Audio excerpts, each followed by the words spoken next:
WhatsApp ব্যবহার করে সহজে টাকা আয়ের লোভে পড়ে বড় বিপদে পড়ছেন বহু মানুষ।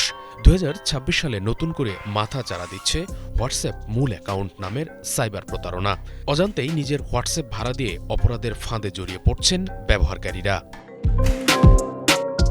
বিশ্বে জনপ্রিয় সোশ্যাল মিডিয়াগুলোর মধ্যে অন্যতম হোয়াটসঅ্যাপ। পৃথিবীব্যাপী প্রতি মাসে হোয়াটসঅ্যাপের সক্রিয় ব্যবহারকারীর সংখ্যা 3.3 বিলিয়ন, যার মধ্যে শুধু ভারতেই প্রায় 85 কোটি হোয়াটসঅ্যাপ ব্যবহারকারী রয়েছেন। আর এই বিপুল সংখ্যক মানুষকেই এবার টার্গেট বানাচ্ছে সাইবার প্রতারকেরা। সাইবার বিশেষজ্ঞদের নজরে এসেছে হোয়াটসঅ্যাপ ভাড়া দিয়ে টাকা আয় করার পদ্ধতির বিষয়ে।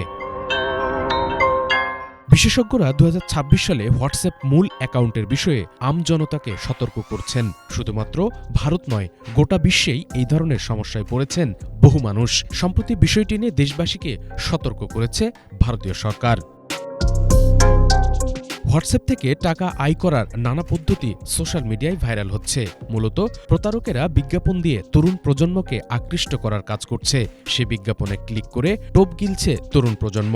সক্রিয়ভাবে হোয়াটসঅ্যাপ অ্যাকাউন্টে রিডিরেক্ট হয়ে যাচ্ছে সংশ্লিষ্ট পেজ।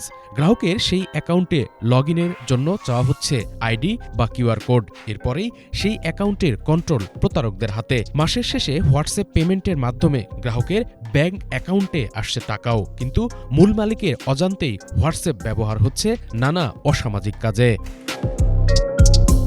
একবার কেউ এই ফাঁদে পা দিলে তার হোয়াটসঅ্যাপ অ্যাকাউন্টটি হাইজ্যাক হয়ে যায়। এরপর এই অ্যাকাউন্ট ব্যবহার করে অন্য ব্যক্তিদের ফ্রড লোন, ভুয়া লিঙ্কও পাঠানো হয়। এই সমস্ত কিছুর জন্য আসলে দায়ী থাকে হোয়াটসঅ্যাপ অ্যাকাউন্টটির মূল মালিক, কিন্তু তিনি বিষয়টি সম্পর্কে কিছুই জানেন না। কোনো কোনো ক্ষেত্রে দেখা যায় স্ক্যামাররা মূল মালিকের ব্যক্তিগত চ্যাট, ফোন নাম্বার, পরিচিতদের ফোন নাম্বার, ছবি ও ভিডিও অ্যাক্সেস পেতে পারে।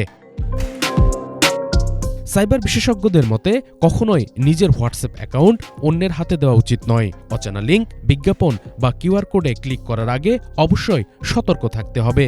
একটু অসতর্কতায় আপনাকে আইনি জটিলতা ও বড় সাইবার অপরাধের ফাঁদে ফেলতে পারে। শুভ ইসলাম, বাংলাভিশন, ঢাকা।